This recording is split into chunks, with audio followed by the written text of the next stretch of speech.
Oke teman-teman, akhirnya kita sudah menyelesaikan sesi podcast bersama di Expert One ya. Di sini kita menghadirkan Ibu Maria Ulfa ya teman-teman semuanya.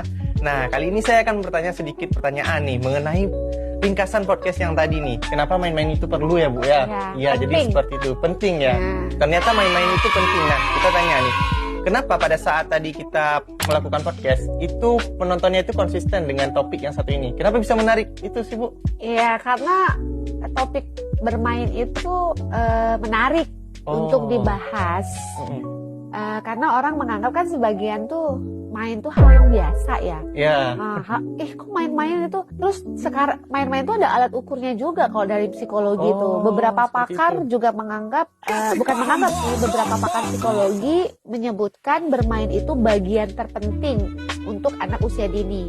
Dan bagi kita orang dewasa, bermain adalah kebutuhan mental, pemulihan kesehatan mental. Nah, makanya kan sekarang di bencana ini kan banyak orang yang mengajak bermain. Iya, benar banget tuh Bu. Sebenarnya esensinya adalah untuk menjaga kesehatan mental. Yang diajak bermain banyaknya anak-anak ya. Ibu-ibu kenapa nggak diajak? Nah, padahal ibu-ibu tuh senang. Cuma cara bermain anak-anak, ibu-ibu, bapak-bapak, kita para Gen Z itu punya cara yang berbeda, disesuaikan dengan level usia gitu.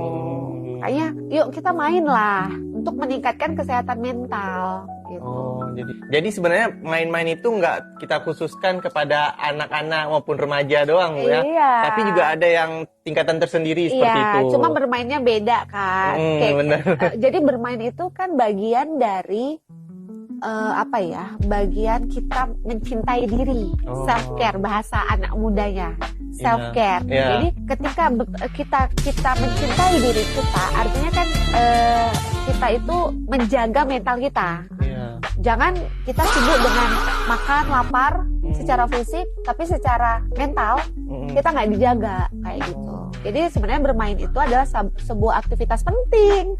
Nah, kadang orang suka abai kan dengan main-main gitu. Berarti kalau misalnya dilihat persentase antara bermain dan belajar itu kira-kira bisa dipilah nggak Bu? Misalnya 50% bermain ketika kita dalam kehidupan supaya kita nggak terlampau stres, atau lebih banyak belajarnya daripada bermainnya seperti itu, atau sebaliknya? Kalau itu disesuaikan dengan tingkat usia. Tadi ada saya bilang kalau anak-anak itu ya tugas utamanya main ya, hampir 95% main anak-anak tuh, anak usia dini. Ya main karena di dalam bermain itu dia dapat pengalaman, dia berinteraksi sosial, emosinya bertumbuh dan berkembang, apalagi fisiknya terstimulasi kalau usia anak.